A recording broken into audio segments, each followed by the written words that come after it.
Кутман күн достор, менин каналыма куш келипсиз. Бүгүн ушундай жумшак, ооздоо эрий турган булочкилер жасайбыз. Видеону аягына чейин карап, каналга катталып алууну унутпаңыз. Эң алгач кумшекерибизди салып алабыз.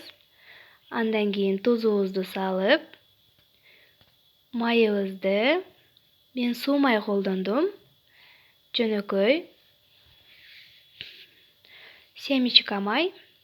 Андан кийин жумурткабызды салып, жылуу сүтүбүздү куюп алабыз. Сөзсүз түрдө аралаштырып куябыз, жумурткабыз күйүп калбаш үчүн. Жакшылап бирден массага келгиче аралаштырып,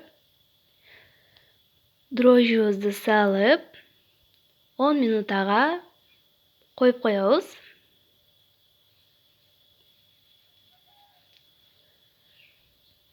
Он минут турду. Бетине ушундай көбүкчөлөр пайда болуп калды. Андан кийин унубузду 3кө 4кө бөлүп, жумшак камыр ээлеп алабыз. Бардыгын бир салып алсак, камырыбыз катуу болуп калышы мүмкүн. Ошол себептен сөзсүз түрдө бөлүп салыңыз. Граммдарын бардыгын описанияга жазып коемун. Ошол жерден карап жасай бересиз.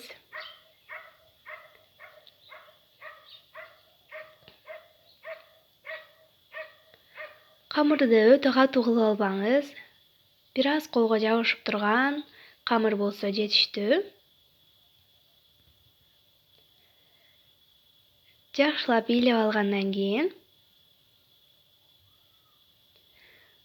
камырдын консистенциясы ушундай болуш керек, жумшак. Суу май менен майлап 2 саатка ачытып коебуз. Мынакей ушундай болуп көтөрүлдү. Андан кийин 2ге бөлүп алдым.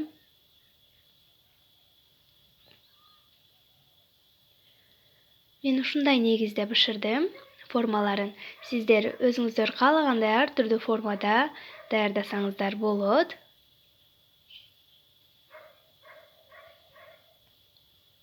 Негизинен өтө оңой жана текшерилген рецепт. Мен ар дайым ушул рецепт менен жасап келемин. Өтө жумшак, көрүнүшү дагы кооз булочкилер пайда болот.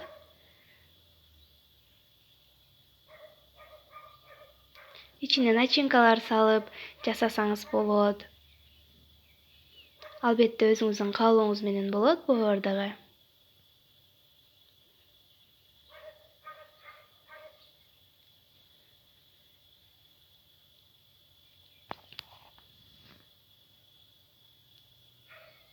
Андан кийин ушундай бантик булочкаларды дагы жасадым. Булар да өтө кооз чыгат экен.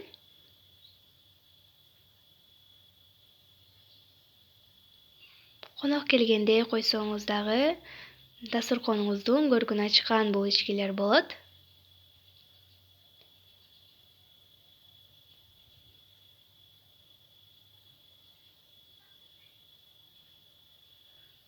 Андан кийин ушундай өрүп чыктым.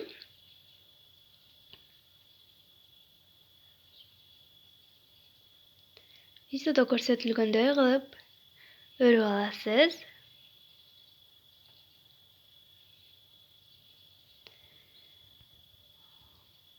Он минутага бетин жаап алып коебуз. Камырыбыз дагы да көтөрүлүш керек бир аз.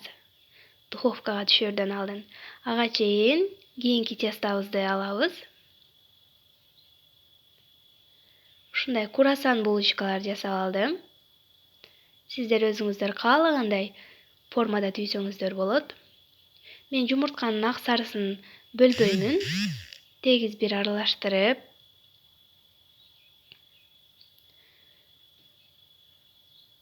бир жумуртканы тегиз бир аралаштырып эле сүртө беремин.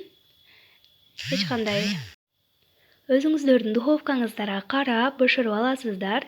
Менин негизи духовкамдын ысыгы табы күчтүү, ошол себептен 90-100 градуста эле бышырып аламын. Буларды дагы сөзсүз түрдө 10 мүнөткө коюп коесуз. Пергамент кагаз же болбосо фольга колдонууңузга кеңеш беремин. Ошондо түбүнө жабышпайт. Достор, биздин булочкилерибиз даяр.